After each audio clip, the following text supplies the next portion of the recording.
Halo, kita ketemu lagi. Hari ini kita akan membahas tentang jenis-jenis semantik. Nah, kalian pernah mendengar semantik behavioris?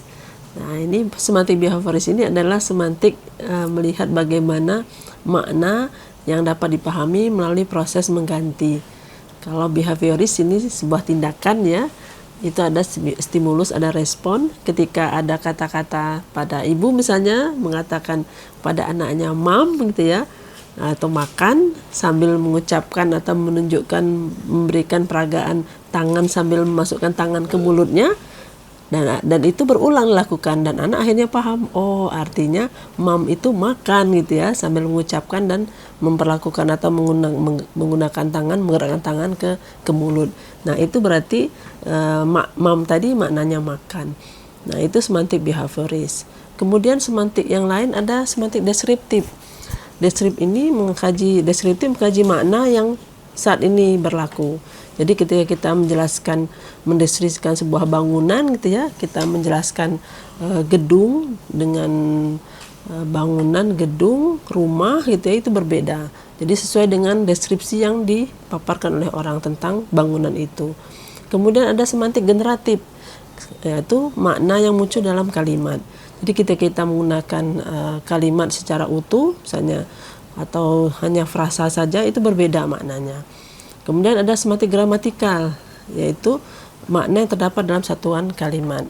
Jadi ada subjek atau pelaku, biasanya dikatakan pelaku, kemudian ada predikat atau kegiatan yang dilakukan orang oleh pelaku, kemudian ada objek atau benda yang dikenai perbuatan atau bentuk lainnya, pelengkap atau komplement, kemudian ada keterangan atau komplement juga. Jadi intinya kalau kalimat semantik gramatikal, dia melihat bagaimana satu kalimat itu bermakna. Kemudian ada semantik historis. Semantik historis ini mengkaji makna dalam rangkaian waktu. Kita tahu atau pernah melihat bahwa kalau dahulu itu ada satu kata yang mungkin terjadi perubahan karena situasi, karena sejarah, itu akhirnya berubah maknanya. Kalau dulu orang pendeta itu untuk semua pemimpin agama. Kalau sekarang pendeta untuk agama tertentu saja. Jadi terjadi perubahan karena kesejarahan. Kemudian contoh lain katanya misalnya seperti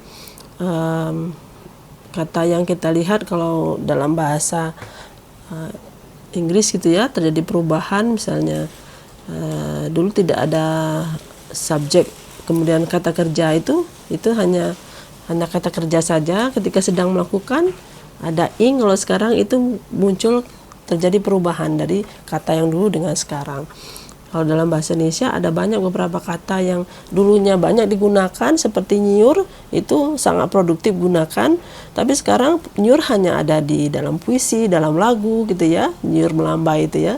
Tapi orang tidak lagi menggunakan nyiur dalam bahasa Indonesia. Mungkin dalam bahasa daerah, beberapa bahasa daerah masih ada mungkin, cukup produktif mungkin, tapi kalau dalam bahasa Indonesia sudah jarang digunakan. Itu semantik historis.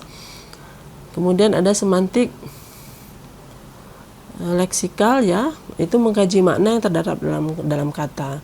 Jadi melihat leksikonnya. Jadi dalam satu lingkungan, leksikon itu bisa memiliki makna yang berbeda. Jadi tergantung dengan bidang ilmu yang mengkaji leksikon itu. Jadi ketika kita mengatakan ada korespondensi dalam linguistik, itu adalah kesamaan ketika bahasa atau kata siapa dalam bahasa Indonesia itu berkorespondensi dengan kata siapa dalam bahasa, ada kosakata bahasa Melayu Bengkulu. A itu berkorespondensi dengan O pada kata atau bahasa leksikon dalam bahasa Melayu Bengkulu. Itu dalam linguistik. Tetapi korespondensi dalam surat menyurat berbeda lagi gitu ya maknanya. Jadi setiap makna kata itu tergantung pada ruang lingkup kajiannya. Nah, kemudian ada lagi semantik logika. Semantik logika itu apa? Yaitu semantik atau cabang logika modern yang berkaitan dengan konsep-konsep dan notasi simbolik dalam analisis bahasa. Jadi di sini orang menggunakan semantik logika dalam menganalisis notasi atau simbol-simbol ya dalam bahasa. Jadi bisa sekarang banyak sekali simbol-simbol. Kalau orang mengatakan sekarang ada emoticon ya, ada simbol-simbol lainnya, itu merupakan semantik logika yang membahasnya atau mengkajinya. Kemudian ada lagi semantik struktural, yaitu melihat bahasa dan sebuah sistem. Jadi dalam sebuah sistem, dalam sebuah struktur yang berhubungan antara satuan-satuan itu. Jadi ketika orang melihat bagaimana struktur bahasa Indonesia itu memiliki subjek, predikat, objek dan keterangan atau komplement, itu berbeda mungkin struktur bahasa dalam bahasa lainnya seperti bahasa Thai misalnya. Jadi intinya semantik struktural itu melihat bagaimana satuan-satuan leksikon yang ada digunakan dalam struktur bahasa itu.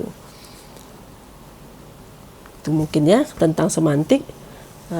Coba kalian amati, mungkin ada di sini contohnya kalau semantik leksikal atau semantik historis tadi ya, bagaimana apakah ada perubahan kata yang terjadi yang pernah kalian lihat atau temukan yang dulu mungkin sekarang sudah tidak produktif digunakan leksikon-leksikon itu. Contohnya tadi niur gitu ya, yang dulu sangat produktif digunakan sekarang hanya ada di lagu atau puisi misalnya. Kemudian ada lagi misalnya mungkin kosakata lainnya. Kalau dalam bahasa Indonesia itu cukup banyak ya, kosakata lama seperti kakus itu jarang digunakan sekarang ya, karena masalah estetik gitu ya, itu sudah diganti dengan toilet atau water closet ya, dan seterusnya. Jadi kalian silahkan lihat kembali ya, kalau ada mungkin amati lagi, coba lihat kosakata yang dulu mungkin sudah, yang masih banyak dan kemudian hilang gitu ya, sudah jarang digunakan saat ini. Pada pertemuan ke-10 ini, tolong kalian jelaskan perbedaan semantik behavioris dengan semantik struktural beserta contohnya. Selanjutnya kita akan diskusikan bersama. Terima kasih. Sampai ketemu lagi.